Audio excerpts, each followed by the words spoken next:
Áudio, paquete Xuxa. Nice.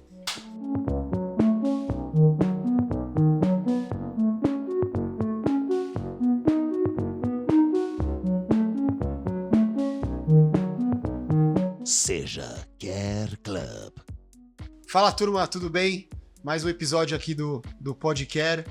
Trouxemos um convidado muito especial, senhor Marquesi. Cara, eu acho que é um tema, principalmente um tema muito sensível e uma pessoa fantástica para contar pra gente a respeito disso. Então, depende de onde você conhece ele. Eu não sei se eu for pela importância ou pela cronologia. Cronologia, a gente chamou um jogador de futebol que faz trabalhos filantrópicos também.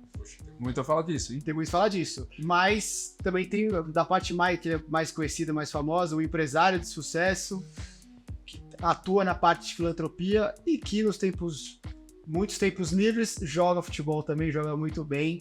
Rodrigo Pipozzi aqui, um parceiro nosso, cliente nosso, bem-vindo. Galera, prazer gigante estar aqui com vocês, fã da Care Club, fã do Xuxa, meu amigo de longa data, às vezes adversário em campo, às vezes companheiro, mas acima de tudo, puta prazer estar aqui com vocês para falar sobre isso tudo. Obrigado pela presença. Valeu. Poxa, que legal. A gente tem um começo aqui que a gente sempre faz a mesma pergunta de começo e de encerramento, e depois eu quero saber um pouco mais do teu passado e a gente vai entrando pela parte profissional. A pergunta que a gente começa fazendo é: o que é esporte pra você? É logo de cara. Melhor pergunta para aquecer os motores, né? Isso. Cara, esporte para mim basicamente é tudo, assim, é o meu DNA, né? Eu falo que talvez a coisa que mais me moldou na vida, né, o meu jeito de ser, em todos os aspectos, é o esporte, né? E quando a gente fala de esporte, claro que eu tenho uma identificação muito forte com o futebol, né? Desde cedo, acho que contar muito aqui hoje. Mas não é só o futebol, né? Eu sou esportista desde cedo, eu acho que o esporte sempre me trouxe muito a questão da saúde, do cuidado com o corpo, né? Da disciplina, da coletividade, muita coisa. Eu busquei com o tempo equilibrar também um pouco, né? Da própria competição na vida, porque eu sempre fui do futebol, que é um esporte competitivo. E foi muito competitivo, Sempre muito competitivo, você sabe bem, né? Então isso obviamente tem cuidados que precisam ser tomados, né? Então também fui me aventurando em outros lugares, eu amo surf também, surfo sempre, é um esporte que, putz, me equilibra muito, não é competitivo, é mais individual, né, enfim. Mas é isso, assim, cara, o esporte pra mim é a formação da minha personalidade e é algo que eu transmito muito pros meus filhos também, assim, eu acho que o esporte ele é uma grande escola, assim, né, pra vida. Eu quero saber um pouco mais só parênteses, ele é atacante ganância. Você é um atacante parceiro, atacante ganância. Sabe o que é atacante ganância? Não, ele toca, mas quando a perna no gol não toca. E ganância mesmo, dá um exemplo. Correu o risco de não ser ele a fazer o gol. E detalhe, sabe aquele time que vem jogar contra você, teu time já é o melhor do campeonato, teu time vai completo, você tem uma sequência de jogos, você pega o pior do campeonato desfalcado, e ele faz questão de ir jogar o tempo inteiro. Nesse jogo ele para pra descansar. Ele fala, não. Quer fazer os 4, 5 gols para ir na artilharia. Atual artilheiro do campeonato. Temos o artilheiro do campeonato aqui. Isso. Eu brinco que eu tenho alergia ao banco de reserva. Não consigo ser. Você não sabe chegar na direção. Então tem que se cuidar pra isso, né? Tem que estar inteiro. Super. E Rô, me conta um pouquinho. Agora eu quero voltar um pouco no tempo. Quem é você quando você era criança? Sei que você tem três irmãos, né? Dois irmãos. Dois irmãos. Não sei, estamos em três. E como que foi a sua infância? Como foi a relação com seu pai? Como foi tudo isso voltado na parte de esporte? Quem te levou pro esporte? Quem te levou pro futebol? Me conta, eu quero saber um pouco de você, depois eu vou entrar na parte de formação, colégio, quero entrar nesses pontos. Boa, muito bom, cara. Eu venho de uma família de origem italiana, né? Meu avô é imigrante da guerra, né? Veio pro Brasil tentar a vida, começou a empreender, e, enfim, então a gente cresceu dentro de um contexto de uma família empresária no Brasil. E naturalmente, como descendentes de italianos, né, uma família palmeirense, né? Meu avô, acho que rapidamente se identificou com a comunidade. Acho que você tá feliz com qualquer clube também. Muito, isso vocês sabem que essa é uma conexão especial, né? Mas assim, eu acho que meu avô, obviamente, por toda a origem italiana, criou uma identificação muito grande com o Palmeiras. E eu cresci num ambiente que meu pai era super palmeirense, né? Assim, eu herdei isso, assim, de uma forma muito natural, assim. Eu lembro muito, eu com 8 anos, meu primeiro... Os 3 são palmeirenses. Os 3 são palmeirenses, mas eu acho que desde cedo eu sempre fui aquele que realmente nunca questionou o fato de ser palmeirense. Eu lembro que meu irmão mais novo, ele torcia pra Ponte Preta. Ele falava, quando eu era pequeno, não sei de onde tirou isso.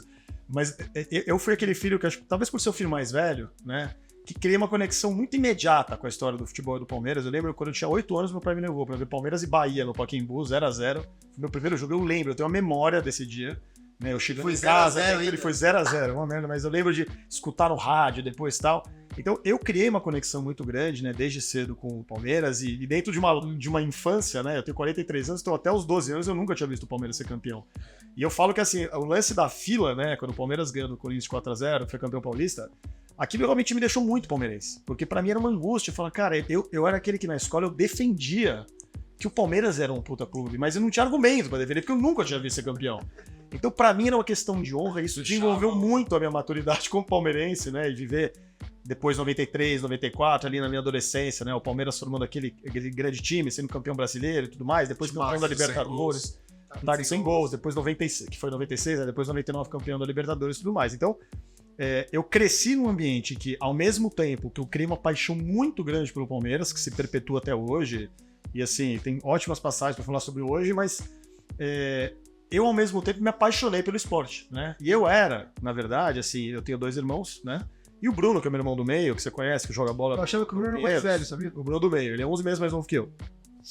O Bruno era um puta craque quando a gente era moleque. O Bruno, com 10 anos, a diversão, quando a gente ia na casa da minha avó, tem um monte de primo, eles davam uma bola pro meu irmão e ele fazia 300 embaixadinhas. Ficava todo olhando. E aí dava a bola pra mim, eu fazia 10. Eu não conseguia. E eu cresci no mente que eu não tinha... Isso é uma coisa legal. Eu não tinha um senso de rivalidade com o meu irmão, porque pra mim, eu tinha um acordo que sempre funcionou a vida inteira com o Bruno. Assim, a gente sempre jogou no mesmo time. Acho que enfrentei ele uma vez na minha vida. A gente sempre jogou. Então pra mim era uma vantagem ele jogar muita bola. Porque a gente jogava no mesmo time e ele no final acabava muitas vezes levando o time nas costas. Mas eu tinha nele um exemplo. Hoje em dia. Não, talvez hoje em dia isso seja discutível. Que leva mais, Já sempre foi uma... Essa é uma longa discussão no clube, né? Mas o Bruno sempre foi um exemplo pra mim. E eu acho que à medida que eu comecei a gostar de futebol e fui vendo essa evolução do Bruno, eu falava, cara, eu quero jogar bem que nem ele. E eu fui um cara muito... Isso você já tinha quantos anos? Eu tô falando de 10, 12 anos, né? 10, 11 anos. Eu era um cara muito disciplinado. Então, cara, eu descia na quadra e treinava sozinho.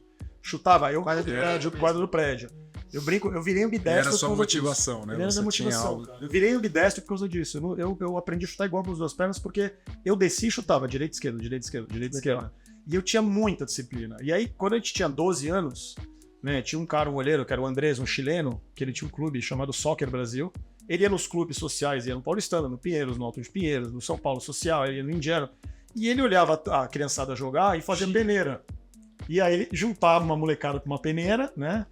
E aí, dessa peneira, selecionava 20 e poucos pra ir pro Chile. Você foi também? Cara, ele me chamou, mas eu não participei. Então eu com 12 anos eu fui selecionado na peneira e eu fui jogar no Chile pela Soccer Brasil. A gente foi campeão sul-americano sub-12. Era muito legal essa viagem. Muito legal, uma experiência maravilhosa. No ano que eu fui com o Thiago Mota. Legal. E com o Juan, que foi lateral do Flamengo. Que legal. No ano seguinte foi o Kaká. Eu fui junto com o meu irmão, eu e o Bruno, a gente passou na peneira. E pra mim aquele foi uma puta conquista. E vocês jogaram no mesmo time? Ele jogava no 81, eu jogava no 80. E, cara, aquilo pra mim foi uma puta conquista, porque meu irmão tinha um talento nato, e eu não tinha. E eu fui selecionado na peneira, e a gente foi, eu fiz gol na semifinal. Eu era pequeno, eu oscilava entre ser titular e reserva, porque os meninos eram muito maiores do que eu, mas, cara, pra mim aquilo era uma puta conquista, cara, né? E fomos campeão, meu irmão foi vice, eu fui campeão. E foi uma puta experiência legal. E dali pra frente, cara, essa história não acabou mais, porque eu sempre fui muito disciplinado, muito obstinado. Eu continuei treinando, fui jogando no Alto de Pinheiros, e o Alto de Pinheiros era um clube que, cara, estimulava muito, né, a disputa de torneios internacionais. Então, puta, fui pros Estados Unidos, fui pra Suécia, pra Dinamarca, pra Gothia Cup, Dana Cup, fui pra Itália, Verona Cup, Viena Cup. Puta, eu joguei praticamente até os 18 anos, todas as férias eu ia jogar futebol fora do país, né? E, então, assim, cara, isso foi moldando muito a minha vida, e o mais legal é que eu fui evoluindo muito dentro da minha adolescência. Não era. E o Bruno acompanhando. E o Bruno sempre acompanhando. Que legal, cara. Então, puta, e aí isso obviamente virou um time de amigos no Alto de Pinheiros, que era, né, onde eu cresci. A gente, puta, tem histórias muito legais. A gente foi campeão, eu fui campeão 13 vezes no campeonato do Alto de Pinheiros, assim, ninguém nunca ganhou nem 10. E a gente ficou 5 anos sem perder um jogo no Alto de Pinheiros, a minha geração, que era eu, meu irmão e meus amigos, né? Meu outro irmão também jogava. Então a gente fez uma puta história legal no Alto de Pinheiros, né? Muito dentro dessa lógica, cara, da gente se formar dentro do futebol, assim, né? Então, cara, foi um processo muito gostoso, assim. Realmente o futebol, né, sempre permear a nossa vida desde muito cedo. E é o que eu sempre falo, assim, de ter a experiência de ser um jogador amador, né? Porque eu nunca pensei em me profissionalizar, porque eu acho que eu passei longe disso pela circunstância. Era pequeno, nunca cheguei perto de fazer uma peneira real para um clube assim. apesar de achar que, putz, talvez se eu tivesse insistido, poderia ter alguma chance de dar certo, mas o futebol sempre permeou a minha formação, assim, sabe? Foi uma coisa que, putz, foi muito gostosa, assim, permeou muito quem eu sou hoje, assim, né?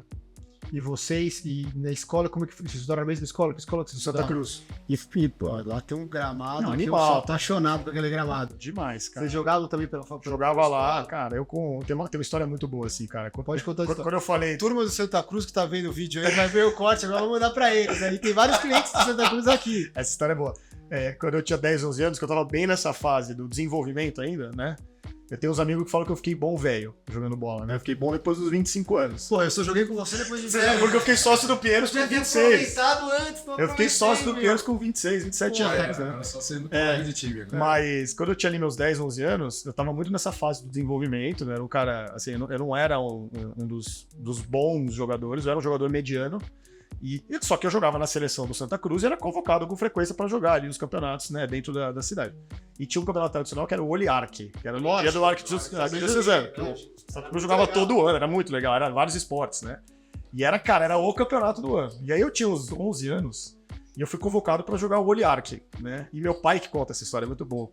Ele recebeu lá o papelzinho, que eu tinha sido convocado, já tá na 4ª, 5ª série, ele virou pra minha mãe e falou: Isaurinha, minha mãe chama Isaura, né? Isaurinha, vai você, porque eu já cansei de ver esse moleque jogar, ele nunca toca na bola, ele nunca faz nada. Eu tenho uma reunião, vai você. Tipo, Sério? ele me contou depois isso. E ela foi, né? Aí chegou no jogo, obviamente, né? Era contra o Colégio Glória, era a primeira fase. Chegou no jogo, fiquei no banco, eu era minúsculo, eu tinha 50 centímetros a menos que o resto, aqueles zagueirões grandões. Fiquei no banco, a gente tava perdendo de 1-0 e o técnico era o japonês, o Kazu. Ele me chamou pra entrar, faltava 5 minutos e eu entrei. Cara, eu entrei, o cara cruzou uma bola, eu não sei o que eu fiz, eu fechei o olho, cabecinha e fiz o gol. E bateu o jogo, 1-1. E aí foi pros pênaltis. E aí eu bati o pênalti da vitória. Aí minha mãe ligou pro meu pai e falou: não, você não sabe. Teu pai é Ele fez o gol de empate e fez o gol de pênalti aqui na.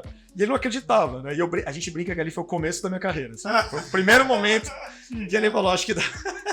Então, Santa, cara, foi um lugar muito legal, assim, pra experimentar essa evolução. Né, eu joguei do Santa dos meus 10 aos meus 17 anos, tanto pela seleção do Santa Cruz, jogava todos os anos campeonatos, mas especialmente a FUFEI, que é o campeonato interno que acontece no colegial. Eu tive a alegria de terminar o Santa Cruz sendo campeão. Meu último dia de aula, penúltimo dia de aula, foi a final da FUFEI, que a gente ganhou de 2-0, que eu fiz um gol, assim, nunca esqueci, assim. Então, o Santa Cruz também, cara, aquele campo é emblemático, assim, na minha vida. É muito legal. Eu fico super emocionado, já meu filho treinando lá. Não, imagina. Né, que ele tem 9 anos, ele treina Ele tá naquele no Santa campo, Cruz tá no agora. Santa Cruz, os dois. Eu tenho um de 9 e um de 6. O Antônio treina já no Santa Cruz, lá, naquele exato campo. E eu encontro o Kazu, que é o japonês que era o técnico, tá lá trabalhando até E hoje. ele quer fazer ele botou teu filho no banco, porque ele lembra. Ele não é mais o técnico. Mas se fosse, botar. Pra usar a mesma tática, né? Pô, que legal, cara, que legal. E me conta um pouco como foi, eu sei que você fez GV, Fiz. como é que foi depois, quando você terminou, tava no Santa Cruz, você se formou, e como é que foi a tua entrada na GV, tua jornada de identificação na GV? Eu vi que você veio no podcast de calça, não veio de bermuda, então você não é aquele moleque de bermuda da GV mais. Só faltou você vir de pastinha e de roupa social. Isso. Conta como é que foi e também como é que foi essa relação, se você chegou a fazer esporte também pela GV na época. Cara, é legal você perguntar isso, assim, cara, que pra mim foi uma mudança muito profunda, assim, cara. Sair de um campus do Santa Cruz, que tinha um puta campo de grama natural, dezenas de quadras, de espaços pra esporte. E, cara, eu terminei o Santa com 17 anos, né? E eu fui fazer GV muito na louca, assim. Eu falei, cara, deixa eu prestar uma faculdade, ver o que vai dar. Foi o único vestibular que eu fiz, eu nem prestei USP. Que, na verdade, hoje, não pela faculdade em si, mas talvez pela circunstância eu considero um erro, assim. Porque talvez se eu tivesse ido pra USP, Faz mais sentido. pô, faria muito mais sentido pra minha personalidade. O meu irmão, o Bruno, fez odontologia na USP, cara, jogava bola, todos os campeonatos, Inter-USP, CP-USP, ele era uma lenda lá no odonto, assim. E eu pensava, cara, eu podia ter vivido algo parecido, né, se eu fizesse, sei lá, fé no GV. Então, e não desmerecendo a GV, porque eu gosto muito da faculdade e sou muito grato a ela, assim, né. Mas pra mim foi um choque, cara. Sair de um Santa Cruz, ir pra um prédio na 9 de Julho, tinha uma quadra no 7º andar. Quando eu olhei aquilo, eu meio que repeli, assim, eu falei, cara, eu não vou jogar bola aqui. E foi muito curioso, assim, cara, porque eu realmente, como eu tinha o Alto de Pinheiros, que me preenchia porque era isso, eu jogava campeonato, interclubes, interno, era futebol pra caramba. Eu não sentia falta. Então, cara, eu vivi, dos meus 5 anos de faculdade, que eu fiz um ano a mais, eu vivi praticamente 3,5 sem fazer um esporte pela GV. Nossa. E por que praticamente? Assim, primeiro que assim, foi uma escolha mesmo, né? Eu vinha de uma turma também que não era uma turma, minha sala, que jogava futebol. Não tinha ninguém que era boleiro, ninguém vinha desse meu mundo do futebol, então pra eles era até uma coisa estranha. Eu não ir numa festa porque eu tinha jogo, eu ter que sair cedo ou não beber porque, cara, eu tinha que acordar às 6 horas da manhã pra ir lá pra São Caetano jogar federação, sabe essas coisas? Sim. Eles não entendiam muito, né? E o AP também rolando, né? E o AP rolando, bombando, meus amigos todos lá. Eu sempre tive muitos amigos altipeiros, são, né, até hoje meus grandes amigos. Mas tem uma história legal, cara, que assim, quando eu tava no último ano da faculdade, indo pro último, a turma da minha sala resolveu, porque assim, a GV tem um campeonato super tradicional, que participam equipes de alunos e ex-alunos. Eu acho que existe até hoje esse campeonato, que era disputado lá na João Dias. E aí eu... Agora tá no Nacional. Tá no Nacional? E aí o que acontece? Como o campeonato era tradicional, pra você ser um time novo, você tinha que participar de uma peneira, de um torneio seletivo. Era um torneio seletivo, então, sei lá, tem 8 times novos pra entrar, tem 2 vagas. Fazia um torneio seletivo, os 2 finalistas iam pro campeonato no ano seguinte. Então era meio fim do ano. A turma da minha sala, que não sabia jogar bola, eles falaram, cara, a gente fez um time pro torneio seletivo. Você não quer jogar com a gente? Você fala aí que você joga. Até eu falei, cara, quer saber? Eu vou só pra tirar onda, porque o time era uma merda. Eu falei, não vai ganhar nunca, mas eu vou. E eu fui com os caras. E aí eu joguei, o time era horroroso, a gente jogou 3 jogos, perdeu os 3. Você fechou o olho e bateu na cabeça de novo, então. Você fechou o olho e bateu na cabeça de novo. Aí fui lá jogar, o time era uma merda, perdeu todos os jogos. Aí tinha um carinha assistindo, ele me chamou e falou, cara, você não quer entrar no nosso time ano que vem? Cara, eu vi você jogando aí e tal, pô, a gente queria ver se você não topa e tal. E era o time que tinha sido campeão no ano anterior. Eu falei, cara, pô, legal, Era um né? campeonato interno, não era o time da GV. Era... Não, era de alunos aí, campeonato interno. Tá. Aí ele convidou, falei, beleza, me chama aí e tal. Ficou lá o assunto tal. No ano seguinte, os caras me convidaram, beleza, vou jogar. O time dos caras, o time chamava Canil, eu lembro, Canil. E aí foi a estreia, a estreia era a reedição da final anterior. Então você imagina, eu cheguei pra jogar no primeiro ano, não conhecia ninguém, num jogo que era a final do ano anterior, né? E pior, cara, os caras não sabiam como eu jogava direito, ninguém me conhecia. E aí veio o cara que era o camisa 10 time e tal, ele teve um problema e não foi. E os caras falaram, vamos escalar ele. Né? E assim, eu não era calouro, tipo, eu já tava no último ano da faculdade, já tinha uma certa segurança. Beleza, cara, resumo, foi 4x4, eu fiz os 4 gols. Caramba. Aí os caras viraram pra mim e falaram assim, cara, você é novo na GV? Quando que você falou, não, eu tô no 5º ano. Os caras, como você está no 5º ano, meu? Nunca te viu aqui.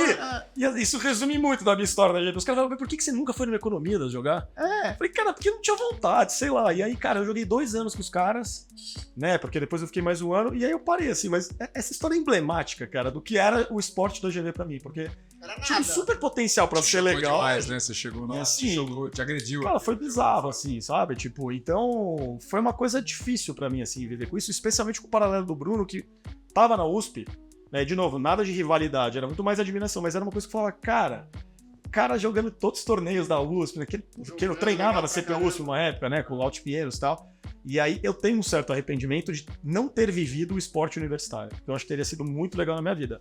Mas legal. assim, não é nada que não me preenche, porque eu vivi o esporte nessa época de outras formas. Eu acho que é o esporte que a gente vive de clubes, eu acho que o nível até mais elevado é que do universitário. Sim, você pega os dinheiros, com certeza. É que a universidade tem outro. Tem outra vibe, né? Tem uma coisa da festa, tem uma coisa ali do social que é muito legal, né? A época de faculdade também era bem legal. Aí tem uma história engraçada com o Pouso seguinte. E Pouso a gente tem um pouco mais velho do que eu, e a gente sempre jogou contra, e quando vai da seleção a gente joga junto. E o time dele, eu acho que a modéstia dele, tenho perdido mais do que tenho ganhado, e tem outros times muito bons. E aí a gente tava no ano que o time dele, que era o Galo, que hoje tá com a gente. Que juntou, né? Mas esse semestre eu peguei. Agora que ele tinha que voltar pra jogar comigo, eu já não vou jogar. Não joguei. Porra.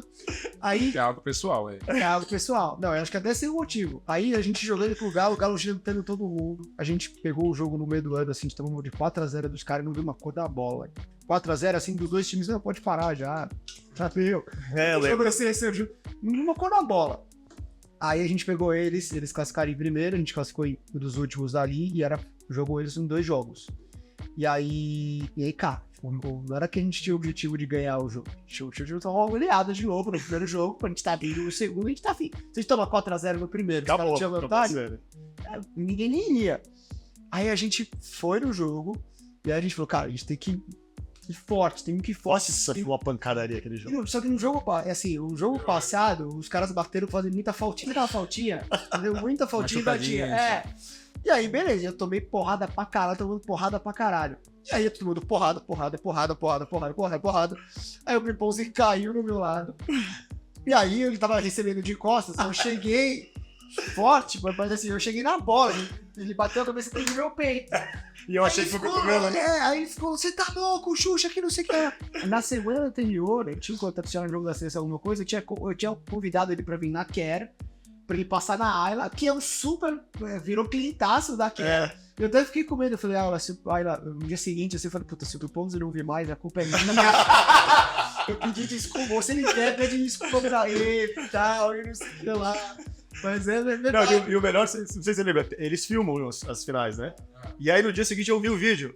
E aí eu falei depois pra você, né? Eu falei, eu vi o vídeo, não foi nada, tipo, foi o peito. É que na hora do jogo ele, né? Tá quente. De costa, não tava bem vendo eu cheguei. Aí ele falou, porra, eu falei, Pipons, não dá, chega mais leve. Eu falei, cara, o teu time inteiro tá batendo em mim, não dá pra olhar você sem querer e chegar forte também. Cara, e é engraçado assim, né? Porque eu jogo de atacante também no clube, né? E o clube, cara, é um jogo duro, assim, especialmente nas finais, não tem como, né? Então você vai aprendendo a lidar com isso, assim, porque é muita pancada, assim, é muita. E especialmente jogando de atacante, o risco é alto, né? Eu já me arrebentei muitas vezes lá, a maior parte em lances Que não cara, precisava. sem querer, ou sem querer. A pessoa vai lá e. Mas inflama mesmo o jogo ali, né, cara? E a gente brinca, assim, que acho que a gente tem. 90% das pessoas ali tem discernimento pra saber que, cara, acabou o jogo, acabou, tipo, né? Se Todos cumprimenta morrem já, nisso. É a graça do jogo. E aí, já indo, tem uma pergunta da Ayla, acabou de ser mamãe. É verdade. Ela mandou aqui pra gente, ela falou, pô, o Rô vai aí, eu queria fazer uma pergunta pra ele e tal. Então, ó, vou colocar aqui. E aí depois, quando a gente for editar, a gente vai aparecer na tela, mas eu vou colocar aqui, ó. E ela já com...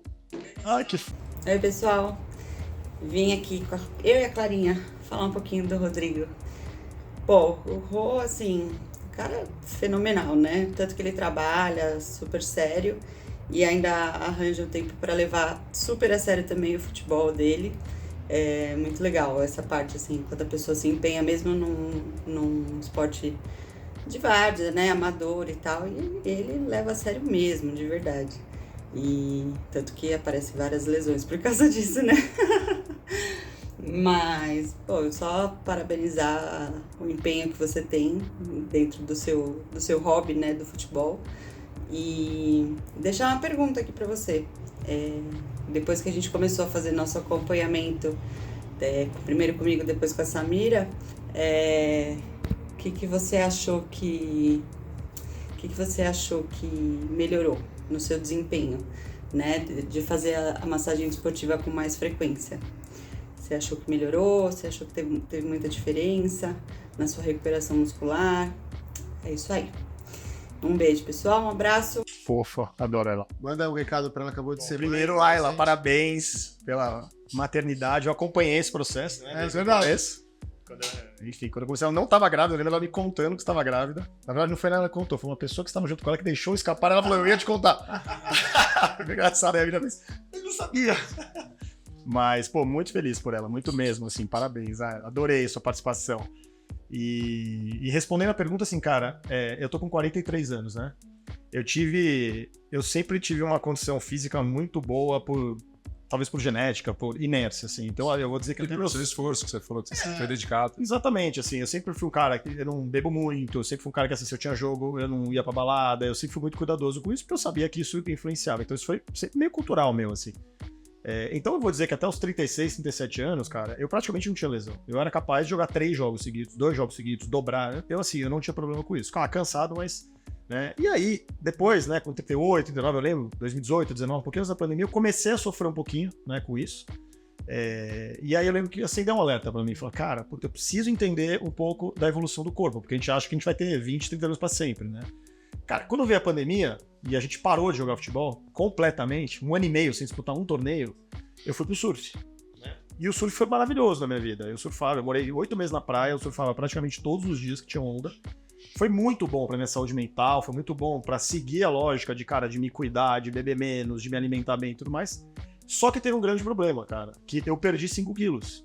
Na verdade, quando terminou ali, quando eu voltei pra São Paulo, ali, final de 2020, foi mais ou menos quando começaram a reativar os jogos, eu tava com 71 quilos, né? E todo mundo me olhava e falava, cara, você tá seco, porque o surf seca, se surfar todo dia, ele seca. Então era muito legal por um lado, mas assim, quando eu fui voltar a jogar em 2021, aconteceu uma coisa bizarra, né? Foi aquele campeonato de um semestre só, lembra? A gente voltou em julho a jogar, julho e agosto. Eu tive 5 lesões musculares em um semestre. Nossa. E eu falei, cara, não é possível. Eu nunca fui de ter muita lesão muscular. Eu tive 5 lesões de posterior e era cada hora num canto.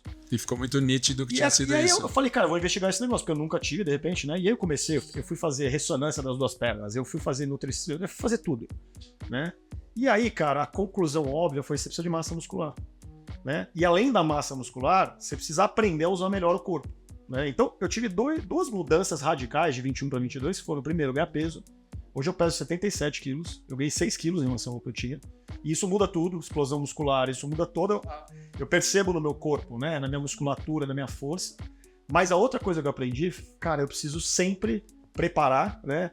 E regenerar. Assim, eu preciso preparar e eu preciso recuperar, né? Então isso foi uma coisa muito legal, porque eu passei a entender a importância de fazer a musculação, fazer o fortalecimento, né? Não é só o cuidar do hábito, mas é de cuidar da musculatura e do corpo.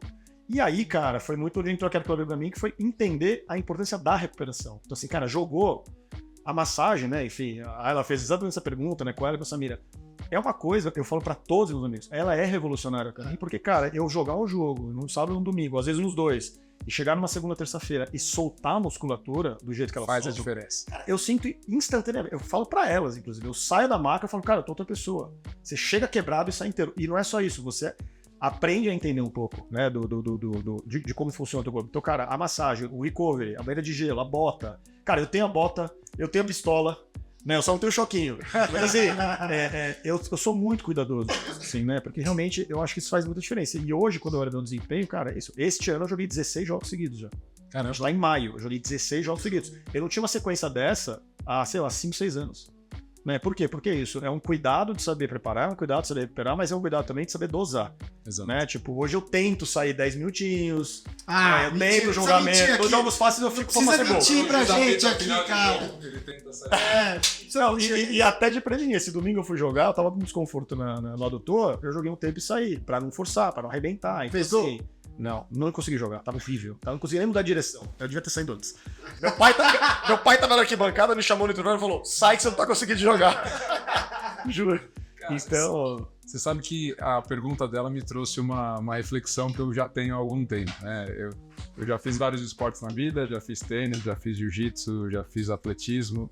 Então, assim como você, quando tinha competição, eu deixava 8 semanas de beber para render melhor a competição.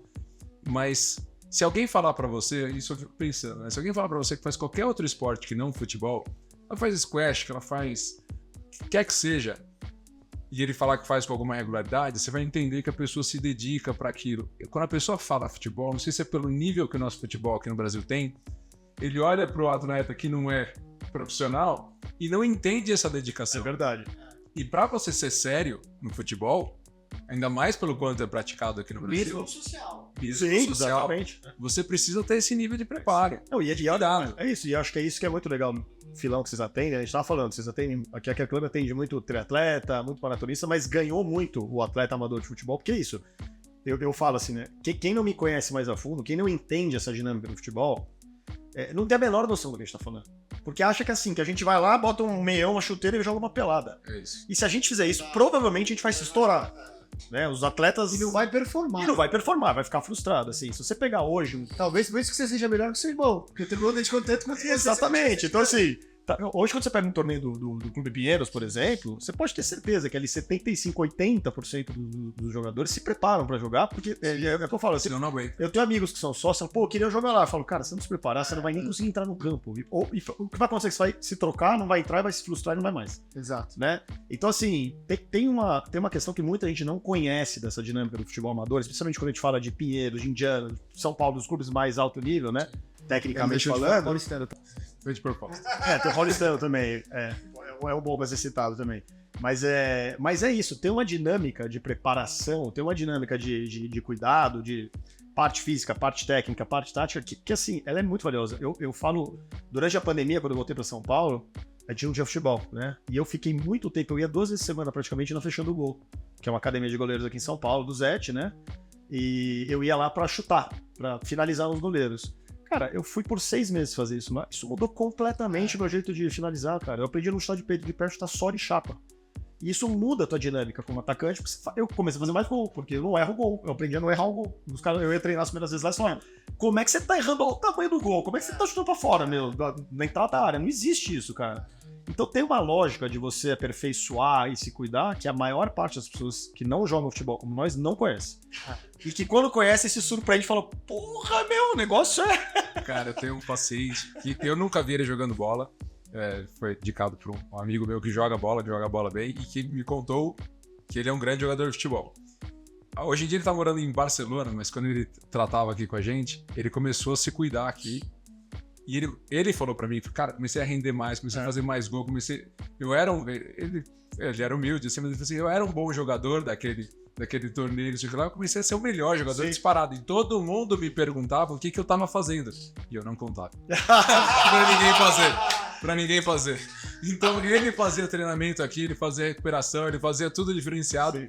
Eu já sabia que ele era um cara que era bom de bola, assim, e ele me falou que ele tava detonando e não contava pra ninguém o que ele tava fazendo. E deve fazer uma puta diferença mesmo, assim, porque eu acho que a gente chega num nível de futebol, que é o nível que a gente joga, eu brinco que a gente joga Champions League amador, assim, né? Então eu acho que a gente tem um nível pro amador muito alto. Sim. Né? Que tem muitas... se inspira muito nos protocolos profissionais, apesar de a gente não jogar futebol profissional. A gente tem tudo, né? Hoje, cara, a recuperação que a gente faz, o treinamento que a gente pode fazer a mesma coisa que os jogadores profissionais, essa que é a verdade. E isso aumenta muito o desempenho. Então, pra mim, é muito perceptível, cara. Se eu olho hoje com 43, que eu consigo jogar melhor do que eu jogava com 38, é muito por causa disso. É por causa de ter um protocolo e, obviamente, ser privilegiado por ter tempo pra fazer isso, por ter dinheiro pra fazer isso. Né? Tem outras coisas também. A minha esposa, ela é de fato atleta. Ela aposentou, mas ela foi de prato, disputou Olimpíadas, tudo. Soma nós aqui, multiplica por 50 dela. É tipo isso, nível de atleta. O que ela jogava, Xuxa? Bola olímpica.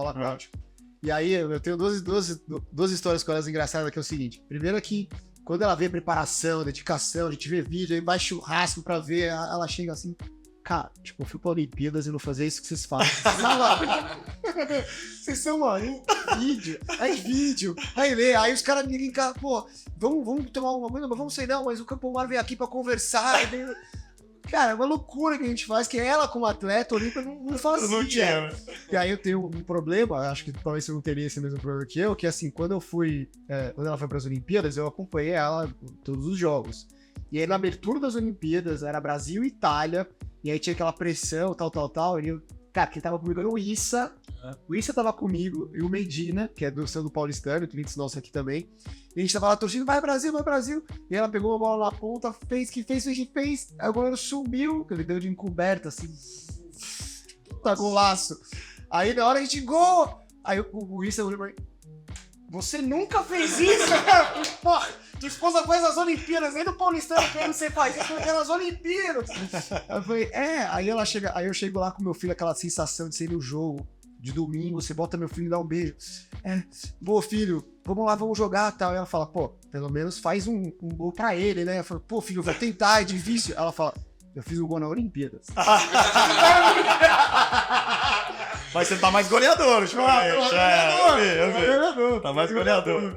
Mas eu sou mais goleador por quê? Eu vou dar um presente pra você. Olha o segredo. Olha o segredo, olha lá. A Dux é uma parceira, deixa eu contar um pouco da história da Dux. A Dux é uma parceira nossa, patrocina aqui esse projeto aqui com a gente.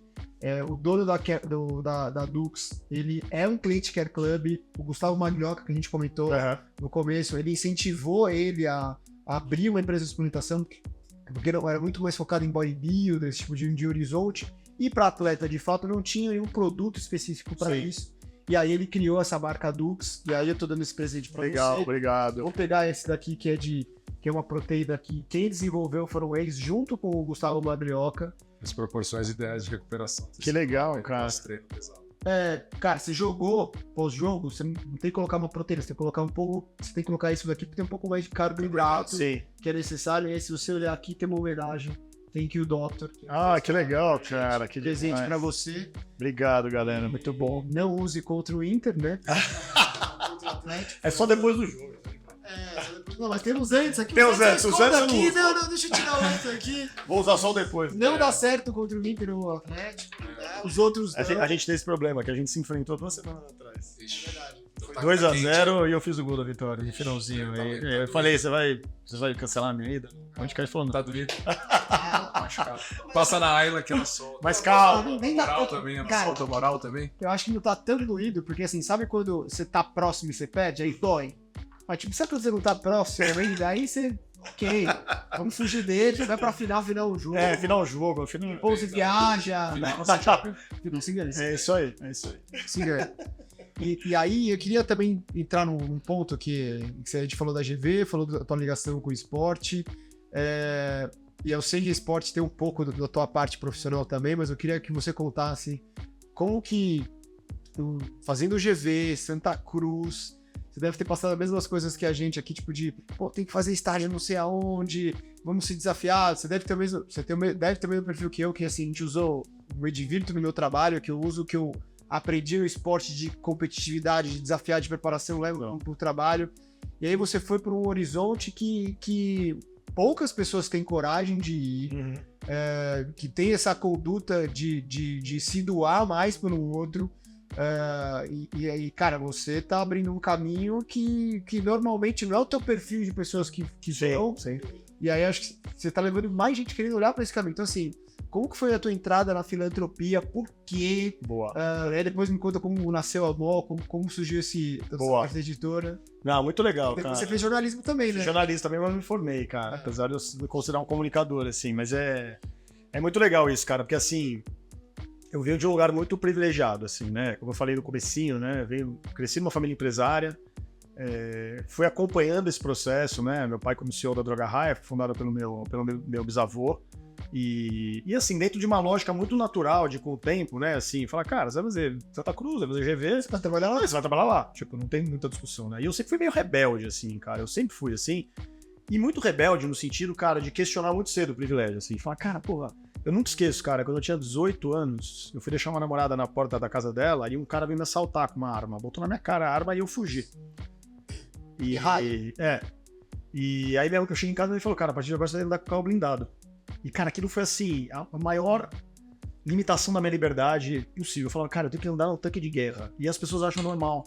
Tipo assim, ninguém entende onde está o problema. Por que o menino está com uma arma assaltando? As pessoas se resolvem, se blinda aí o vidro aí, entendeu? E beleza, se der um tiro você não morre. Mas o que não tem o vidro vai morrer. É assim que funciona. E, cara, aquilo pra mim, e misturava um pouco a lógica de, cara, o futebol é um esporte muito democrático, né? Então, pô, eu ia jogar futebol, cara, eu não tenho canto na cidade de São Paulo, cara. Eu convivia com pessoas completamente diferentes da minha classe social, assim. Então, cara, aquilo tudo me causava muita inquietação. E aí, eu na faculdade olhava a galera assim, não, eu quero ir pro banco, eu quero não sei pra onde, eu quero ganhar muito dinheiro. E eu falava, meu, eu não quero ser isso. Né? Ao mesmo tempo que eu não quero trabalhar com a família. Eu tinha reservas com isso. Eu falei, cara, eu quero fazer alguma coisa que primeiro me permita, assim, dar vazão pra um sangue mais empreendedor, né? E depois que possa, tipo, entender como o meu trabalho pode servir esses questionamentos que eu tenho, né? Então, cara, eu fui... quando eu terminei a GV, eu fui fazer jornalismo, porque eu achava que a comunicação era algo muito forte, assim. Eu fiz 3 anos, foi muito legal. Fazer PUC, foi muito legal o contraponto com a GV. Apesar de eu não ter feito esporte, mas era uma faculdade, outro naipe, assim, de vida social, de um monte de coisa, assim. E fiz jornalismo e tal. E aí, cara, eu abri um estúdio de comunicação com os amigos, a gente virou uma editora, começou a trabalhar muito produção de conteúdo e tal. E os teus antigos sócios e tua sócia estudavam na PUC também? Não, eu conheci, tipo, um era meu amigo de infância, de Santa Cruz, o outro sócio era amigo dele, conheci por causa dele, e a minha sócia eu conheci ao longo do processo, depois, assim, trabalhando. Então foi uma coisa que foi meio acontecendo, assim, né? E aí, cara, eu tive uma puta sorte de, no meio de todo esse processo, né, já ali com uma empresa de comunicação, já ali meio lidando com a questão familiar, já muito dentro desse questionamento todo, eu era muito, sempre fui muito próximo, né, de uma pessoa que é o Dr. Sérgio Petrilli, né, que é um oncologista que se tornou um empreendedor social porque ele teve uma ideia muitos anos atrás de falar, cara, eu vou criar um hospital pediátrico de câncer, né, eu vou subir um hospital, que é o GRAAC, né, e ele foi o cara que ele captou recursos do zero e botou um hospital de pé para tratar crianças que vinham do Brasil todo de forma gratuita, né? E eu ficava encantado com aquilo, cara. Eu lembro quando eu tinha ali meus 20 e poucos anos, eu fui conhecer, eu falei, cara, isso é muito incrível, porque é um cara tão privilegiado quanto eu, uma puta carreira brilhante como oncologista, pode ganhar muito dinheiro e que abriu mão disso para subir um hospital para tratar gente que não tem dinheiro para e só casos complexos, né? E trazia a família inteira, acomodava a família. Aquilo, cara, me tocou assim profundamente. Eu falei, cara, eu fui conhecer, eu comecei a fazer alguns trabalhos de comunicação voluntários pro GRAAC, lembra? A gente desenvolvendo família de personagens, pra eles comercializarem e tudo mais. E aí, em 2007, eu falei, cara, eu quero tentar unir as duas coisas. Tipo, o que eu posso criar como projeto que una o que eu sei fazer com o que eles precisam, que é dinheiro, né? E aí veio a ideia de criar uma revista que pudesse reverter os recursos pro GRAAC. A ideia original, 2007, a gente teve a ideia. A ideia original era vender na banca, porque revistas vendiam em banca. E era impossível viabilizar isso em banca, porque era uma cadeia de distribuição tão louca que você ficava com 15% da receita, não dava pra pagar nada, muito menos doar. Né? E aí veio a ideia de falar, cara, vamos vender na farmácia. Né? Já que a gente tem essa rede, eram 130 lojas na época, minha prima era diretora de marketing, a Kika, eu sugeri pra ela, eu falei, eu vou atrás de patrocínio, eu produzo 6 edições em um ano, e tudo, vocês não botam um centavo, mas não ficam com um centavo, é 0 a 0. Então eu banco, entrego, vocês botam todas as 120 mil edições nos caixas das lojas, vende por R$ 2,50. Tudo que arrecadar, já vai pagar imposto, que não é apenas 6%, e vai doar a diferença. E, cara, a gente desenhou esse modelo, parecia fazer sentido, apresentamos, fomos atrás de patrocínio e tal, em 2008 lançamos. Cara, quando a gente lançou a primeira edição, vendeu tudo em 3 semanas, a gente arrecadou R$270 mil pro GRAAC, líquido, na conta deles. Um ano e meio, em um ano, R$1.600.000. 5 anos depois, um hospital novo pro GRAAC com esse dinheiro. Que legal, nossa. Cara, isso revolucionou minha vida, porque assim, Não só óbvio que essa é uma história longa contada de forma curta, mas 5 anos depois, quando eu tava na inauguração do hospital, eu falei, cara, você levantou esse negócio vendendo revista em farmácia. Só microdoação.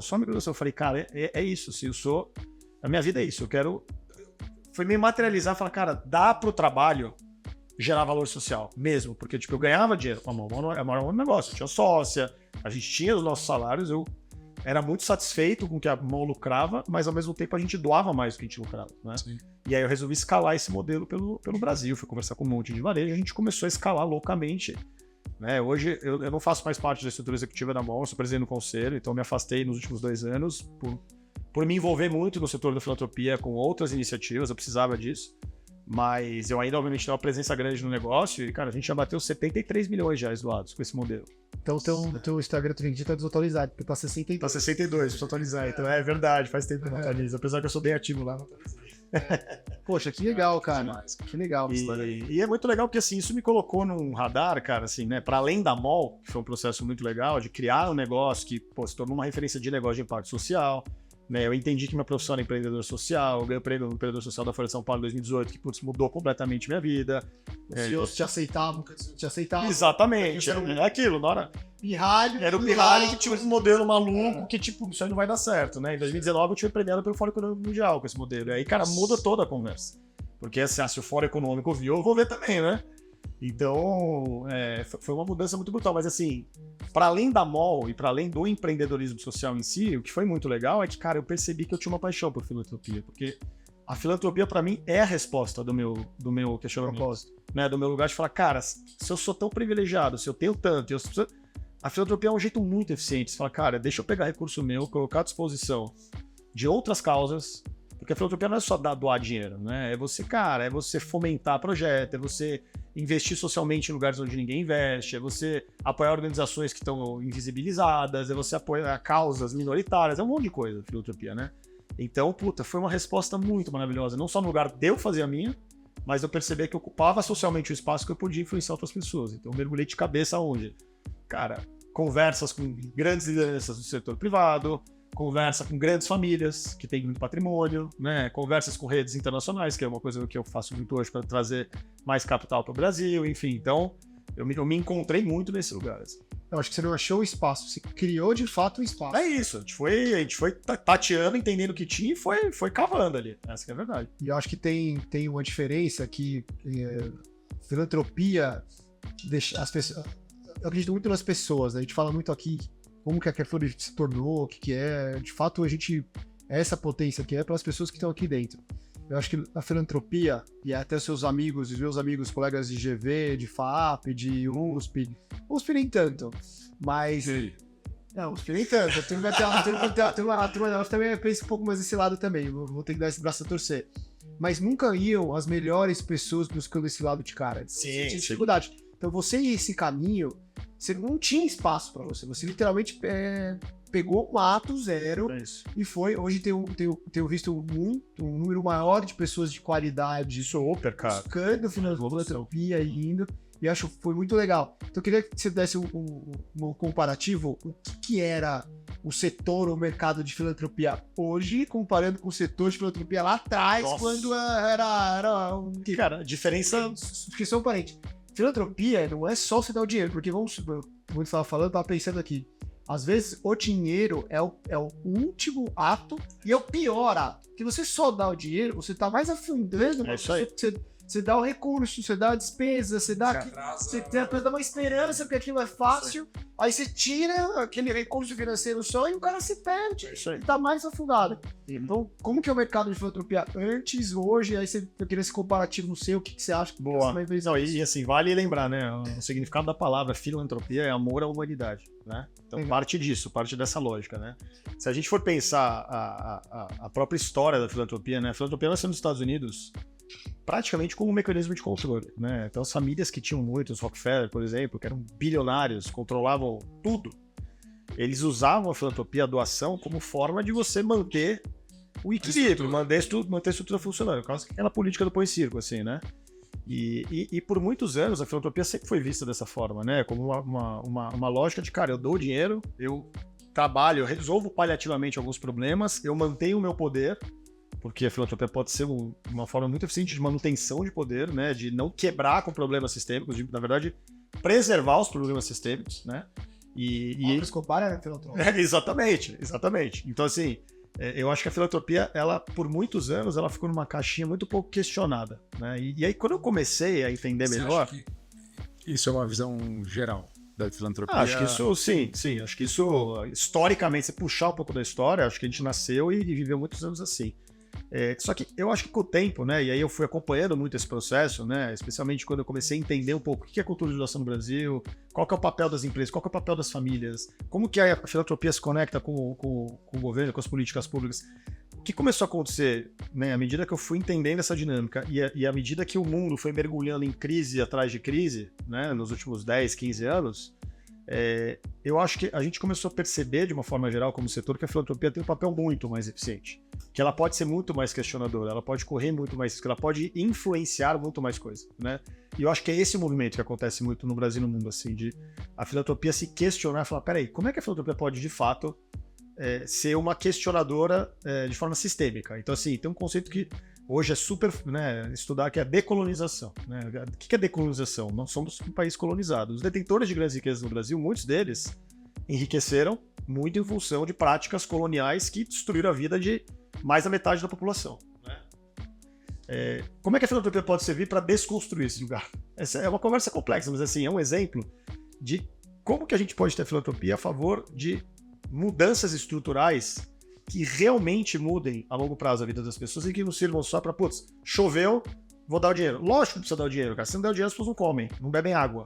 É o que está acontecendo no Rio Grande do Sul agora. Mas, como que a gente equilibra a filantropia emergencial com a filantropia estratégica, aquela que olha a longo prazo? E aí, tem uma mudança muito grande acontecendo hoje na maneira como você integra essa conversa entre setores, na maneira como as empresas se envolvem, na maneira como as famílias entendem o acúmulo de riqueza e falam, cara, eu preciso fazer mais, né? Na maneira como você se posiciona sobre isso, na maneira como a filantropia pode ser uma fomentadora de mais risco, né? De falar, muitas vezes o que acontece?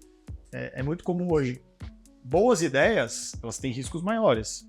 Cara, às vezes a filantropia é maravilhosa. Você fala, cara, aqui, eu vou te dar um cheque de 200 mil reais, põe tua ideia de pé. Se der errado, beleza, é doação, você não precisa devolver. Mas se der certo, você vai mudar a vida de milhares de pessoas. É isso, entendeu? Então, tem uma conversa, uma evolução muito grande hoje no setor, da gente entender melhor o contexto, e se a gente compara com 10, 20 anos atrás, a filantropia era muito mais quadrada, ela era muito mais encaixotada no modelo que é, cara, eu sou uma família, eu crio um instituto, eu abro uma escola, eu dou o dinheiro, óbvio que é importante para aquela comunidade, mas isso não vai mudar o ponteiro. Vai resolver aquele problema paliativo ali, entendeu? Talvez a gente tenha migrado desse lugar só do emergencial paliativo, né, e até do filantropo herói, para um lugar mais questionador, mais sistêmico, entendeu? É muito nessa... E que filântropo provocador, ou na tentativa de melhorar as coisas, obviamente, tem que fazer para as instituições governamentais. Eu ia perguntar essa. Qual que é essa provocação? Eu vi recentemente a conceito, né, do Amigos do Bem, da Sônia Albanese. Eu fui visitar lá uma vez, é muito legal. E também eu vi uma crítica que ela faz ao modelo de distribuição de renda, como se faz através de bolsas também. E aí eu fiquei pensando, assim, como que vocês que estão conversando em alto nível sobre isso, estão pensando em provocar o setor público? O que é a melhoria que o setor público precisaria Sim. acordar para isso? Então, tem vários bons exemplos, assim, né? Porque o Brasil é um país que, assim, se não fosse a sociedade civil, se não fosse as ONGs, né, as organizações sem fins lucrativos, o Brasil, o governo não dá conta de atender, né? Então é uma falácia a gente pensar que, pô, isso é uma questão, o governo resolve, o governo não resolve. A gente o Brasil, ele é movido socialmente a essa integração entre o poder público, poder privado e o poder da sociedade civil, né? É esse jogo que tem que acontecer. O que a gente percebe hoje? Tem muitos bons exemplos, né? O terceiro setor, as organizações sociais, elas podem ser grandes alavancadoras de políticas públicas. Elas podem fazer coisas que o governo não faz, provar que elas dão certo e transformá-las em política pública, né? Então, por exemplo, o modelo da Alcione, né? O que ela fez? A Alcione, de 3 décadas atrás, ela foi passar um Natal no sertão mais pobre do Brasil e ficou horrorizada com a situação. Ela falou, vou mudar essa realidade. Ela criou um formato de construir as cidades do bem, né? Que tem tudo, oferecem tudo ali, que, cara, revolucionou a vida de muita gente ali dentro, né? Se o governo olha aquilo e fala, eu vou transformar isso em política pública, é muito interessante. Amigos do Bem tem uma conta, não lembro exatamente qual é o número, que cada R$1 investido por um doador lá, cada R$1 doado retorna em 8, 9, 10, eu não lembro qual é o número, para a sociedade. Então esse é um modelo muito eficiente. Se você pegar o investimento público e falar, eu vou replicar esse modelo, eu estou pegando cada R$1 que eu estou investindo e transformando em R$10 em benefício para a sociedade. Sim. Esse é um grande exemplo. Lógico que tem toda uma... Tem um chão para chegar lá, né? Esse é um exemplo. Outro bom exemplo, né? O Brasil, por exemplo, é um dos 3 únicos países, dos 3 únicos países, 3 ou 4, que taxava doações. Que é uma bizarrice. Não, Taxar você acabou de falar, né, que é o seu primeiro estouro aí, sensacional aí de ideia, que foi a revista. Vocês tinham que pagar 6% de imposto. Eu já fiquei chocado com isso, né? E o Brasil tem uma bizarrice, tinha até então, né, essa reforma, que o que você paga de imposto sobre a doação é o mesmo imposto sobre a herança. Então, assim, se o teu filho herdar R$1 milhão, você vai pagar 4% em São Paulo. Se você fizer uma doação de R$100 mil para a organização, a organização vai pagar 4%. Uma bizarrice. Os Estados Unidos taxa 0 na doação e 40% na herança. Resultado disso, cultura de doação super impulsionada. Tem outras questões, mas óbvio que isso impulsiona, porque inclusive até você em vida, o que você prefere? Até pra academia, né? Eles doam muito também pra universidade que eles Cara, fizeram. os maiores endowments do mundo são Que ele vai ser taxado, em vez de dar pro governo, eu vou dar pra quem eu e aí eu vou exercer meu papel de cidadão, eu vou apoiar a causa que eu quero e eu vou transmitir isso para as gerações que vêm embaixo. Então, é um ganha-ganha, né? Então, o que acontece? Essa discussão já vem no Brasil há muitos anos. As pessoas falam, cara, não tem cabimento a gente taxar a doação aqui. O que foi feito? A filantropia, né? Um grupo de filantropos, um grupo de organizações do terceiro setor se uniu, criou toda uma estratégia de advocacy para ir no Congresso, para ir lá em Brasília, fazer os parlamentares entenderem a importância. A gente taxar. Foi um trabalho de mais de uma década para conseguir incluir na reforma tributária que aprovou o fim do ITCMD sobre as doações. Então, olha que interessante, cara. Se acontece de não ser taxado a partir de agora, é porque a sociedade civil se movimentou, investiu, né, capital filantrópico, para poder gerar essa conversa, para influenciar os parlamentares para que isso virasse uma lei. Então, assim, são 2 exemplos que a gente veio agora aqui, que mostram como a filantropia pode impulsionar mudanças que são estruturais, porque isso vale para tudo, né? Se você tem uma organização social, né, que consegue formar um modelo incrível de fomento ao empreendedorismo negro, ou um modelo incrível, cara, de estrutura de saneamento em comunidades ribeirinhas. Cara, se você tiver integração com o governo e ele souber pegar isso para transformar em política pública, é aí que a coisa começa a mover. Então, assim, eu gosto de pensar que a filantropia é um terreno muito fértil para você pensar soluções que a política pública pode escalar. Entendeu? E acho que esse é algo que, assim, a gente está evoluindo como país muito, mas tem muito chão, mas, assim, acho que a gente entendeu um pouco da força disso, sabe? Que legal. É bem legal. Não, isso é bem legal. E aí eu pensei em algumas coisas aqui. Vou dar a minha opinião sobre filantropia. Eu conheço muito pouco, talvez seja uma falha minha, mas tem muitos empresários também, pessoas que eu conheço, que filantropia que nem... vamos dizer, eu tô falando com você aqui agora. Sexo na adolescência. Por quê? Quem fala que faz, não deve estar fazendo. E quem tá fazendo bem feito. Exato. Excelente. Exato. Então, assim, aproveitando, eu até brinco aqui também aqui no Care Club, que é o seguinte, cara, se tudo der errado aqui, Ou você abre uma concessionária, porque os carros que tem aqui são incríveis, ou você quer uma empresa de headhunter, porque todos os empresários, os CEOs, C-levels, estão todos aqui navegando, fazendo triatlo, fazendo aqui com a gente. Jogando bola, pô. Jogando bola, hein? E aí eu acho que você pode nos ajudar, primeiro, como que uma empresa média, que a gente não é uma Draw Hire, não é um Unilever, não é uma Trackfield, não é uma Dux, pode pensar em filantropia. Eu tentei aqui no começo, assim, mas falta de recurso, por falta de saber fazer também, eu imagino a Magela de fazer tipo um one shot. Pô, a gente tem os melhores profissionais de esportivos que tem aqui. Pô, vamos pegar uma pessoa de 10 anos que quer ser um atleta olímpico. Pô, eu não vou dar grana pro cara, eu vou dar todos os meus profissionais, a experiência que a minha idade vai ter, que tem aqui, vou dar pra uma menina tenista de 10 anos que quer começar no esporte, que pode mudar a vida por causa do esporte, entendeu? Então eu queria te fazer essa pergunta e pegar essa consultoria gratuita de o que o... Filantrópica. É uma doação. É uma doação. É uma consultoria. Mas vai se multiplicar. O que a Care Club, que é focada em esporte e saúde, tanto no pilar de saúde, tanto no pilar esportivo, como que a gente pode fazer? O que a gente pode fazer? Como que você pode ajudar a gente pra gente tentar ter um impacto? Talvez não seja tão substancial, que mude. Mas o que a gente pode fazer também? Não, muito legal. E assim, essa conversa é uma das minhas paixões, assim, como é que a gente envolve empresas, né, dentro do tema filantropia, porque a potência é gigantesca e, assim, sinceramente, não importa o tamanho. Né? Cada um tem o seu jeito de gerar impacto, né? A grande lógica disso, cara, é você entender o teu DNA, né? Eu sempre falo, eu sou membro do Comitê de Sustentabilidade da Red Bull Brasil, né? E ali qual que é o DNA da companhia, cara? Uma companhia que tem 3 mil lojas, 60 mil funcionários, uma escala absurda, 1.300.000 clientes por dia em loja. Imagina o tamanho da potência que você não tem ali, né? Qual que é o DNA da companhia? É você ser uma empresa que promove a saúde integral do brasileiro. Então, tudo que você fizer, você tem que pensar nisso. E, obviamente, você tem um escopo de trabalho social gigantesco que pode ser feito ali, né? É um pouco a mesma lógica. Aqui você fala, cara, o que é Care Club? A Care Club, cara, é um centro de saúde, um centro de promoção de saúde, um centro de prevenção, né? Um centro de fomento ao esporte, né? Você tem tudo isso construído, vocês sabem o que vocês são. A filantropia, no final, ela é uma estratégia que, primeiro, ela acompanha esse DNA, ela gera impacto positivo, e o que é mais legal, cara, é que ela gera um ganha-ganha que constrói a reputação da marca. E isso não tem problema nenhum, tem marca que tem vergonha disso. E pelo contrário, a filantropia estratégica, inteligente é essa, é aquela que consegue gerar ganha-ganha. É o que a gente fez com a Sorria quando eu contei a história. É isso, a gente vendia revista pra caramba, construiu meu negócio, a gente tinha lucro, construiu uma puta reputação pra Droga Raia e geramos milhões de reais de doação a construir um hospital, entendeu? Então, assim, essa é a lógica. Então, dentro dessa dinâmica, né, você tem muitas coisas que você pode explorar dentro, obviamente, das suas possibilidades. Tem que tomar muito cuidado para não criar coisas que depois se tornem sustentáveis, né? Então, cara, desde você falar, putz, eu vou colocar essa estrutura à disposição de atletas que não têm condições de pagar e que podem se tornar atletas olímpicos no futuro. Eu vou atender comunidades específicas próximas das unidades, né? Vou abrir 1, 2 vezes semana para trazer essa criançada para cá, para poder despertar um pouco da força do esporte. Cara, uma criança que você traz aqui pro esporte é uma criança que você tira de fazer merda na rua, entendeu?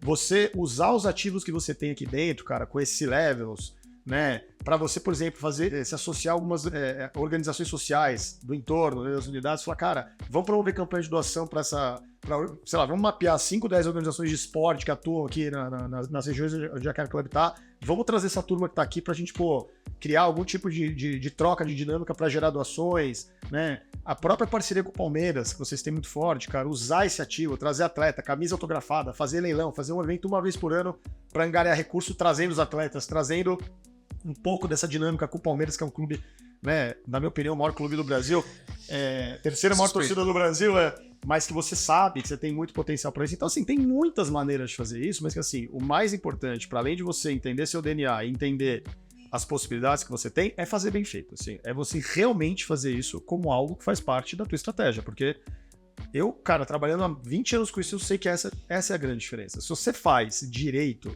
se você integra isso à estratégia, entende, cara, isso faz parte do DNA da Care Club, isso vai construir a Care Club, é uma coisa. Se você dá na mão de alguém, organiza um evento aí, chama uma molecada aí e trata isso como uma coisa compartimentada, separada, isso não vai funcionar, entendeu? Então tem todo um processo de você aculturar a turma aqui para que isso faça parte da estratégia do negócio, entendeu? Mas eu tenho muito potencial, muito, porque vocês trabalham num lugar que é um lugar, cara, que é muito valioso, que é saúde, esporte. Eu sou exatamente desse mundo. Eu venho de RD, que é saúde, eu sou do esporte e eu sei como vocês a força que esse assunto tem, entendeu? Não, muito legal. E eu também tenho uma curiosidade, assim, a gente tem um caso que aconteceu agora no Sul, independente deles ali, a gente sabe como é o ser humano, tipo, as pessoas boas, as pessoas que aproveitam de certas situações, e aí e normalmente a minoria acaba influenciando e atrapalhando projetos legais que a maioria quer fazer.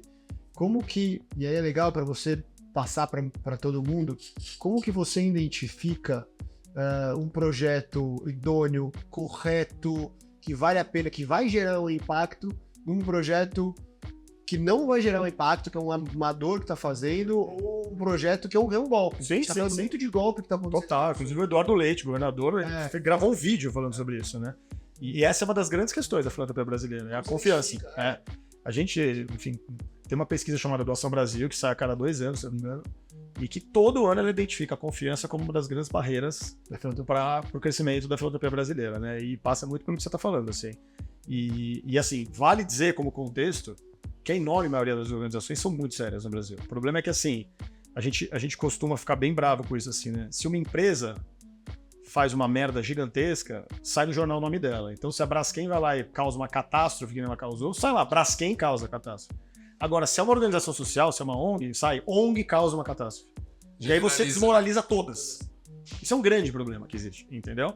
Ninguém escreve empresa... Como jornalista, você sabe. Sei bem, né? E, inclusive, um dos projetos que eu tenho na MOL é o de educação de jornalistas, para que parem de fazer isso, né? Então, assim, vale dizer como contexto que, cara, você tem um terceiro setor no Brasil que é um dos mais vibrantes e mais bem equipados do mundo, sem dúvida nenhuma, assim. Eu trabalho nisso há muitos anos. É muito impressionante a estrutura que a gente tem em terceiro setor no Brasil, né? Existe Agora, uma métrica disso? cara, você tem desde prêmios, pesquisas. O ano passado saiu uma pesquisa muito legal que mostrou que o terceiro setor brasileiro representa 4,27% do PIB. É mais do que o setor de automóveis. As pessoas não sabem disso, né? Então, assim, a gente tem um trabalho muito grande de valorização do terceiro setor brasileiro hoje. Mas é fato, cara, que você tem sempre, como em qualquer setor, aqueles que saem disso, aqueles que são golpistas, aqueles que fazem trabalhos ou, né, por mau caratismo, ou porque são mal preparados, não sabem prestar contas e ficam no limiar ali da desconfiança e tudo mais, né? E a melhor forma de você combater isso é você conhecer, né? É você, tipo, cobrar informação e conhecer, né? Hoje, por exemplo, a gente tem um trabalho muito grande na MOL, por exemplo, mesmo nas outras organizações onde eu atuo, cara, de proximidade com as organizações, né? E aí não é sobre ficar cobrando número, cobrando métrica, cobrar. Lógico que é importante você ter essa troca, mas é muito sobre você criar conexão que você conheça, porque muitas vezes o grande indicador da ONG não vai ser o número de vidas atendidas, vai ser a evidência lá na ponta de você conhecer a Dona Maria que teve a vida transformada pela organização. E aí aquilo vai valer por mais do que um relatório de 1000 páginas. Entendeu? E o que vale mais a pena? Ter 500 filantropias muito bem estruturadas e muito bem feitas ou ter 5 milhões pequenas? Eu acho que isso vai... Assim, o Brasil tem uma questão. O Brasil é um dos países mais pulverizados do mundo. Em organizações até porque sociais. é continental, né? São 800 mil organizações sociais no Brasil. 800 mil? Sim, assim, lógico que ativas, esse número deve cair, né? Mas é muita coisa, é muita coisa. Você pega um país como a Índia, deve ter menos de 1/3 disso. E é um país que tem 6 vezes o número de habitantes do Brasil. E, enfim. Isso é positivo, né, gente? É e não é. Porque, assim, ao mesmo tempo que você tem nesse número indicativo de uma preocupação muito grande, porque o Brasil é um país continental, significa que essas organizações estão pulverizadas. O que significa que muitas vezes você está atendendo muitas localidades. Esse é o lado bom. Agora, tem uma sobreposição de agenda muito grande. Exato. Porque muitas vezes tem 3 organizações que estão no mesmo território fazendo a mesma coisa, estão competindo pelo dinheiro, quando poderia ser uma só fazer. Pela eficiência. Pela própria eficiência. Exatamente. Então, assim, essa é uma discussão bem complexa, né, no Brasil. A gente vê muita canibalização de recurso para muitas causas. Né? Muitas vezes, assim, as pessoas vivem dessas organizações, então é complexo, entra em outras esferas de discussão, né?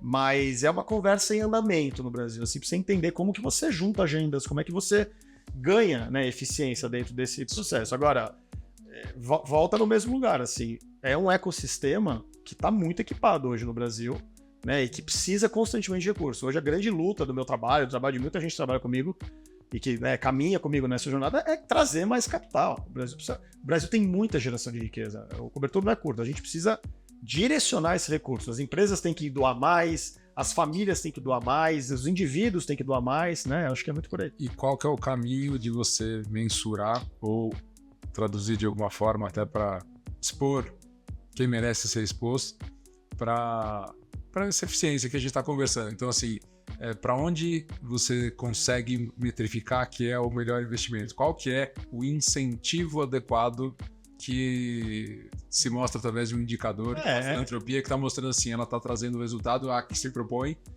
um bom retorno sobre o investimento. Essa é uma longa conversa hoje no setor, né? Então você pega, porque eu dei o exemplo da Amigos do Bem, que conseguiu fazer um estudo de um ROI social que mostrou 1 para 9, 10, né? Tá. Ao mesmo tempo, você tem projetos, cara, que são muito estruturantes. Então, por exemplo, como é que você mede o impacto do apoio a uma organização que trabalha equidade racial no Brasil? É muito complexo.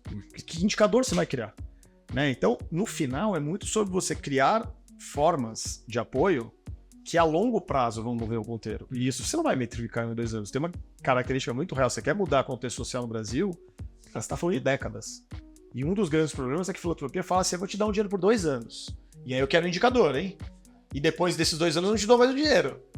Cara, é impossível, você não vai mudar nada. Então, assim, tem uma conversa muito importante hoje acontecendo no Brasil, que é como é que você muda essa mentalidade para você entender que você tem que trabalhar a longo prazo, que muitas vezes você não vai ter um indicador, né? Mas que você tem que confiar que essa é uma forma muito eficiente de você mover o ponteiro. Porque, de novo, equidade já é um ótimo exemplo. Se a gente depender só do setor público para mudar toda a percepção e toda a realidade que existe no Brasil sobre racismo, a gente não vai avançar. Agora, se a gente apoiar a sociedade civil e entender todas as lideranças e organizações que estão atuando no campo, eu trabalho muito com organizações periféricas. Assim, cara, você muda o ponteiro se você apoiar essa turma. Você muda o ponteiro se você der dinheiro na mão dessa galera, entendeu? E isso é muito difícil de mensurar. Então, é complexo. E nisso uma hora de desconfiança. Porque daí a gente fala o quê? Dá pra medir, cara. Eu não vou botar dinheiro. Eu não confio. Ainda mais quando o ciclo é maior do que 2 anos que você está falando. Só que é isso, culturalmente, se você for ver o que as organizações americanas recebem, as organizações americanas trabalham contra o racismo, o que elas recebem de dinheiro é uma minoridade. Por quê? Porque o cidadão americano acredita nelas. Ele fala, cara, eu vou dar o dinheiro, eles vão mudar o ponteiro. É outra lógica cidadã, entendeu? Que a gente não tem aqui. E que a gente tem que trabalhar. Obrigado.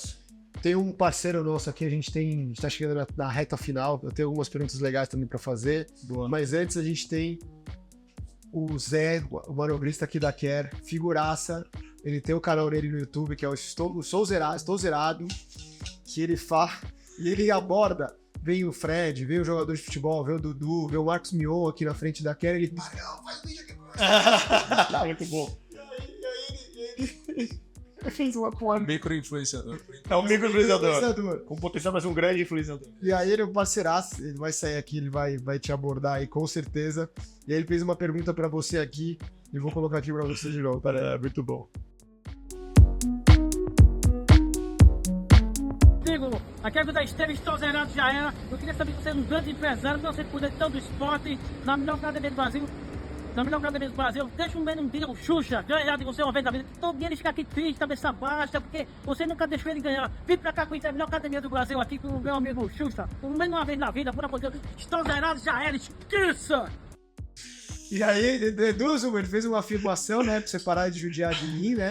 Deixa eu meio triste aqui no pós-jogo. E ele fala como é que você consegue ter essa diferença de a parte de trabalho, que é uma, cara, essa é uma das referências da parte de filantropia. Não dá pra fazer sem uma dedicação muito forte sobre isso, senão você seria referência, seria uma média e tudo bem. E como você lida com isso, com a parte de preparação para o futebol, que é teu pilar, que é a tua vida, e aí acrescenta também de papel de pai, né? E como fica a sua preparação para isso, com o papel de pai, junto com a parte empresarial, conta essa jornada aí que é bem complexa. E é sobre equilibrar pratos, né? Assim, e eu diria que nos últimos anos consegui encontrar um equilíbrio, né? Porque assim, eu acho que eu estabeleço limites na minha vida. Acho que isso é uma coisa importante. Então assim, eu não sou o tipo do cara que quebra os limites que eu estabeleci pra mim mesmo. Então, cara, eu não trabalho de fim de semana, eu trabalho até 7 horas da noite, a não ser que eu tenha um evento, alguma coisa. Então, eu tento construir uma agenda em que a paternidade, o trabalho e o esporte têm o mesmo peso. Eu lembro muito, meu pai brincava comigo quando eu era mais jovem, falava assim, o que você prefere? assinar o melhor contrato da sua vida ou fazer um gol no último minuto na final? E eu, sabe o que eu respondi? Eu falava, eu não preciso escolher, eu posso fazer os dois. É verdade, meu Porque não tem por que eu preciso escolher. Porque foram criados numa lógica binária, assim, tipo, linear, que assim, ou é uma coisa ou outra, e não precisa ser. Né? Então, assina o contrato, porque o gol vai ser contra... não, tudo bem, eu vou atender o pedido dele. Depois, se eu perder a final de você, eu vou voltar aqui e falar, atendi seu pedido. Vou fazer isso, vou fingir que eu atendi o pedido. Mas então tem uma lógica de prioridade, mas tem uma lógica mesmo de tempo disponível, cara, de você entender o que é importante, assim. Então, por exemplo, quando eu viajo a trabalho, né, eu só pego hotel que tem academia. Porque eu falo, cara, eu vou fazer o mesmo treino, eu vou fazer lá, e eu vou arrumar um tempo pra fazer. Então eu não vou ficar só trabalhando, comendo, bebendo e não vou treinar, entendeu? Eu viajo com a família, eu vejo meu calendário de jogos. Minha mulher fica puta, mas eu falo, cara, eu não vou viajar nas finais, não vou. Não me inventa viagem em novembro que eu não vou. Pode ser a melhor viagem do mundo, eu não vou. Entendeu? Então, assim, eu tento ter um equilíbrio entre as três coisas e, cara, respeitar muito o meu tempo no esporte e o meu tempo da paternidade. E aí fazer meio que ao contrário, assim. O tempo que eu tenho pro trabalho, ele tem que ser muito eficiente. Então, se eu tenho 8 horas por dia dedicadas ao trabalho, eu tenho que fazer o melhor uso possível dessas horas. Então, assim, aprendi a falar muito não, aprendi a contar muito com as pessoas que trabalham comigo, falar, cara, putz, conversa com essa pessoa que parece ser muito legal, dá uma filtrada pra depois a gente ver se faz sentido, né? Porque acho que falar não é um grande segredo pra tudo isso, né? Porque daí você consegue respeitar seu tempo, assim, cara. E aí, ter o cuidado com o esporte vira uma consequência, assim, porque pra mim é sagrado, cara. A hora da fisioterapia, se eu vou jogar num dia, eu já marco no dia seguinte, se eu puder, 9 horas da manhã eu já tô lá fazendo a recuperação, né? Já é um acordo em casa, cara. Se eu tenho jogo no domingo cedo, eu não vou sair no sábado, ou se eu sair eu vou voltar cedo, eu vou dormir. Então, assim, é disciplina, cara. Tudo é disciplina de você querer, porque eu vejo muita gente que pode fazer isso e não faz. E aí põe a culpa, mas é que eu dormi mal, mas é... Cara, no final é sobre força de vontade também, entendeu? E o legal é que é um ciclo virtuoso, porque à medida que você se prepara, você performa melhor, você ganha, cara, só vai te incentivar a fazer mais. Né? Óbvio que às vezes exagera um pouco, né? Você fica num ciclo e fala, cara, mas assim, você vai encontrando o equilíbrio, entendeu? Legal. E aí eu, indo pra reta final, se tiver mais alguma pergunta, as últimas perguntas que a gente vai fazer. Vamos lá. Eu queria fechar, são duas perguntas, uma que a gente tinha um fechamento que eu vou te perguntar, Tá. mas uma anterior que eu tenho uma curiosidade, que é o seguinte, você falou muito no começo do seu pai, da relação com o Palmeiras, da relação que ele educou os seus filhos ligados ao futebol, Palmeiras, e como que é o Rodrigo, pai, tendo exemplo, eu não lembro o seu nome do teu pai, Antônio Carlos. Antônio, como é que é o exemplo do Antônio pro Rodrigo pai, e como você está exercendo esse papel de esporte para os seus dois filhos? Tem o lance do futebol, mas o que de repente teu pai acertou, errou com você, e o que você quer colocar? Sim. Porque eu também tô nessa jornada, com as páginas anteriores, mas eu também tô louco pra você técnico do meu filho também. Essa conversa é muito boa, cara, porque é engraçado, assim, né? O meu filho mais velho tem 9, que é o Antônio, e o Francisco tem 6. Cara, quando eles nasceram, eu falei, puta, que demais, né? Tipo, 2 moleque, né? Primeiro veio o Antônio, moleque. Falei, cara, esses moleques não sei futebol, que nem e tal.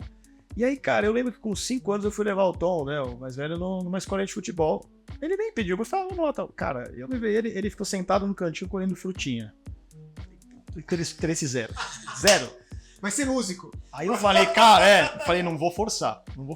Aí minha mulher falava muito isso, falava, cara, não força. Porque se forçar, vai dar merda. Ele vai pegar birra. E eu, super concordei, falei, não vou forçar. E aí, cara, até 6 anos e meio, ele ligava zero. Ele ligava assim, eu percebi que ele começou a gostar dos símbolos, dos times, ele gostava de ver a classificação, ele perguntava do Palmeiras, mas assim, ele não gostava de jogar. Nossa.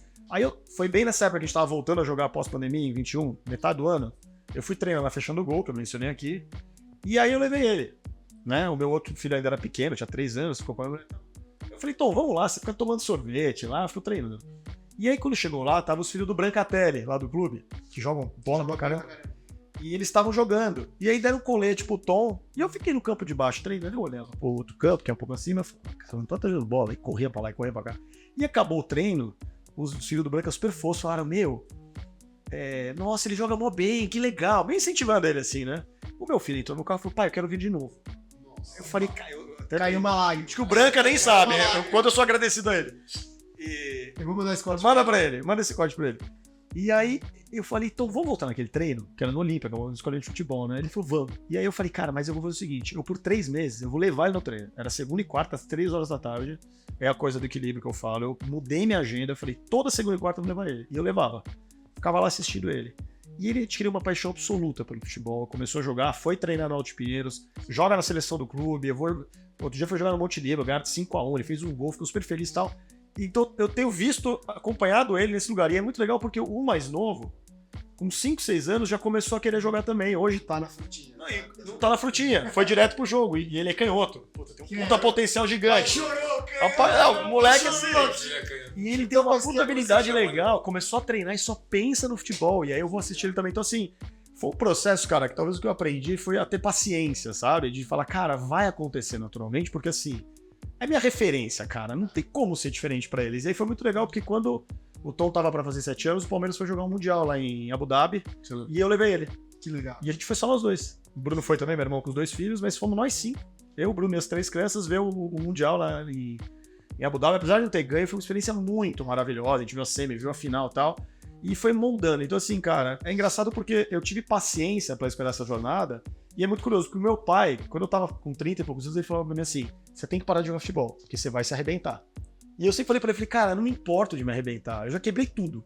Já quebrei, só não estourei joelho, graças a Deus, mas quebrei fíbula, quebrei pé, rompi ligamento e tal, mas eu sempre falei, cara, eu não me importo com isso. Isso faz parte do risco de jogar futebol, e se eu me quebra, eu me recupero e pronto, eu volto.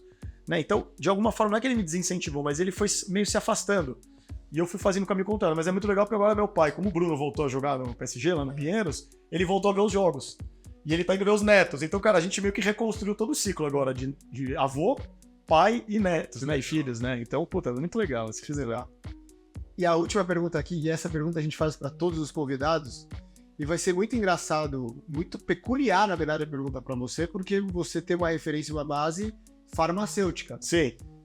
A gente sempre pergunta no final, a gente fala como a Kerclub é muito ligada a esporte e saúde, a gente perguntou para você o que é esporte para você, a gente encerra o que é saúde para você vindo de uma pessoa ligada para remédio. E a gente bate um pouco essa parte de remédio, porque Sim, total. quanto mais atividade que você faz, você evita o remédio. É isso. Então, para um cara que trabalhou na área farmacêutica, o que é saúde pra você? Tô curioso, essa resposta vai ser única. E é muito legal, porque na própria RD a discussão foi pra esse lugar. Sério? Saúde não é isso, não é sobre ficar remediando. Né? A gente tem uma expressão muito legal lá, que a RD mudou aqui from dealer to healer. Né? Do dealer de drogas pro healer, né? Que tá curando.